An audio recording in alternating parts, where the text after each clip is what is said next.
Hello, welcome to another exciting episode of Maths is Not a Mystery. We're in the algebra sections today. And what we're going to be learning to do today is expanding single brackets. Expanding a bracket means getting rid of the brackets. It doesn't just mean making everything wider. It means rewriting the expression so that there are no brackets in it.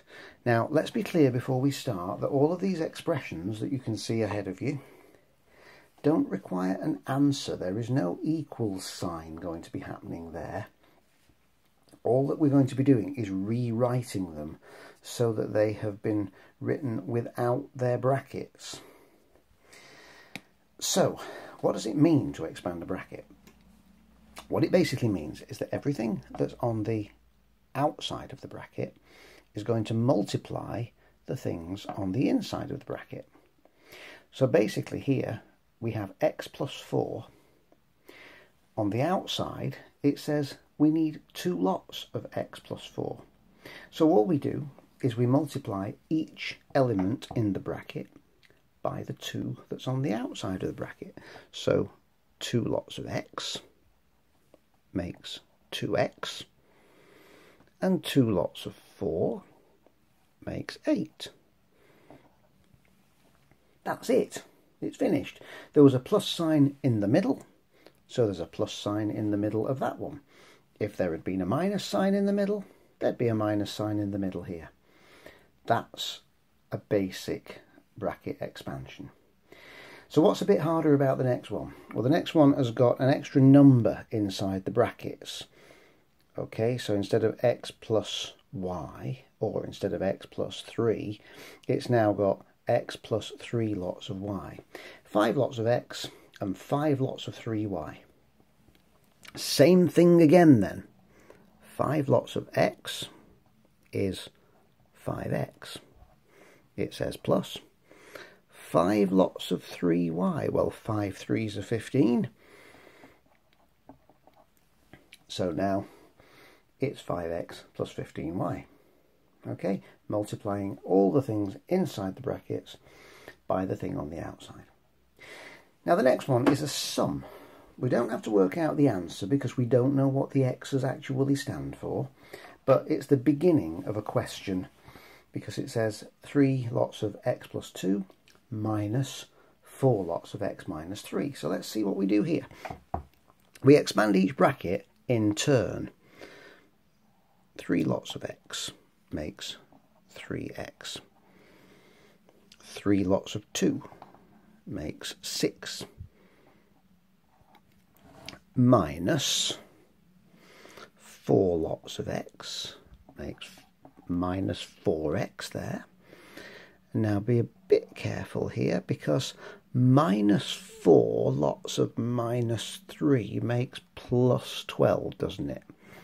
Because 2 minuses make a plus. So just be a bit careful if there's a negative in the middle there, because you're multiplying by minus 4. So we've got minus 4x, and then minus 4 times minus 3 is plus 12. Now, what we do with this kind, when we've broken down 2 brackets, is we then simplify by collecting like terms. Look at the collecting like terms video if you're not sure what to do here. Get all the similar things together. We've got a 3x and we've got a minus 4x. Remember I told you in the collecting like terms video, circle the sign ahead of the number as well as the actual number.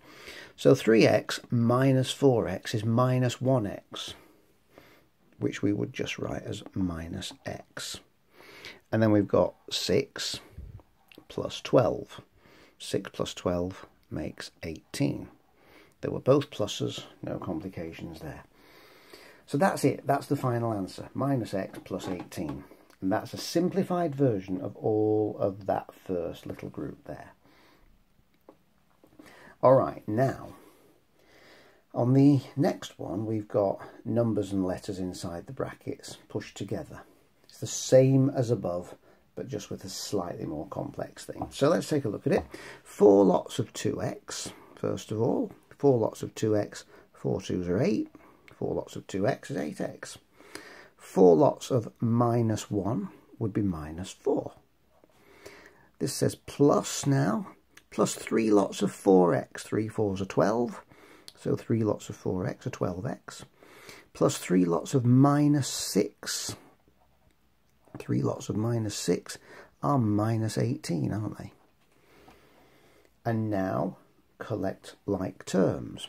We have 8x plus 12x. 8 plus 12 makes 20. 20x. And now we've got -4 -18. This is not a 2 minuses make a plus because we're actually just adding and taking. So start at -4, take another 18 away, that becomes -22. 20x minus 22 is the simplified version of all of those brackets at the top. All right, we're going to look at 2 more questions, and the difference with these next 2 questions is that on the outside of the brackets we have a letter instead of a number. So let's take a look what we do. This is multiplying everything by y. We don't know what y is, and it doesn't matter. Y times 5 is 5y. Minus y times 3y. Well, the 3 isn't multiplied by any other numbers, so that's going to remain as 3. But the y is multiplied by y, so it's 3y squared. The y times y is y squared. Okay, do we get that? 5 lots of y, or y lots of 5, is 5y. Y times 3y is 3y squared, because the y is multiplied by itself. Finally, we're going to look at one that's got a sum type of situation, and it's got letters on the outside. So let's take a look. X times x is x squared. X times 4 is 4x. Plus 2x times x. There's no extra numbers there, so it's still going to be 2, but the x times x makes 2x squared. And 2x times 5, well, the 2 times 5 makes 10, and then there's an x on there. So x squared plus 4x plus 2x squared plus 10x. Now group together your like terms. The x squareds are like terms, and we've got an x squared there, plus 2x squared, that's 3x squared. And the x's themselves are like terms, and we've got 4x's plus another 10x's, which makes 14x. And that's it. Expanding single brackets isn't going to get any harder than that. The next stage is to expand double brackets, and there's a separate video about that completely, because that becomes quite a lot more complicated. I hope you've enjoyed watching that. Please subscribe if you enjoy it. Take a look at the workbooks available on Amazon by searching Maths is Not a Mystery, and we'll see you again soon. Thank you, and goodbye.